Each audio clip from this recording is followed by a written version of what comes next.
Genesis chapter 1, verse 31, and God looked at everything that he had made after the 6 days of creation, after everything was done, he looked at it and he said, behold, everything was very good. And then in chapter 2, the first 3 verses, it says, and God rested on the seventh day. He hallowed it, not because he needed rest. It was man's first day of existence. And Adam's first day of existence was fellowship with God. That's what he was made for. That's what we were made for. People try to fill that spot with opiates and with alcohol and with sex. We were made for fellowship with God. We are image bearers. And the only thing that fills that emptiness is the living God.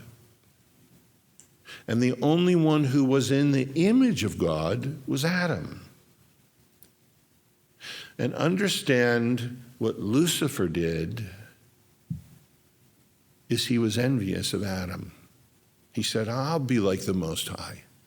I'm going to do this, and I'm going to do that. You know, because it says in Psalm 8 that man has been made a little lower than the angels temporarily until we're restored. We were created in the image and likeness of God, not the angels. And it describes Lucifer here in his unfallen state in Eden. So when God looked at everything he had made on the seventh day and said, behold, it was very good, obviously the enemy hadn't rebelled yet.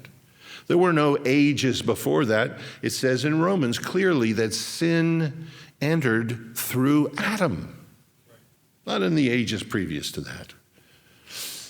God saw everything he made, it was good, even the angelic realms. And God rested. You know, when we come to Revelation 20, before the millennium begins, the kingdom age, there can be no rest until Satan is bound for 1,000 years. Then there is that age of God reigning. So we know Lucifer hadn't fallen before that because God would not have been able to rest if he was on the loose. So somewhere in Eden, he's there in his unfallen state. Somehow it seems he envies Adam. Understand, warfare is directed at you and me. Satan hates human beings because God loves them.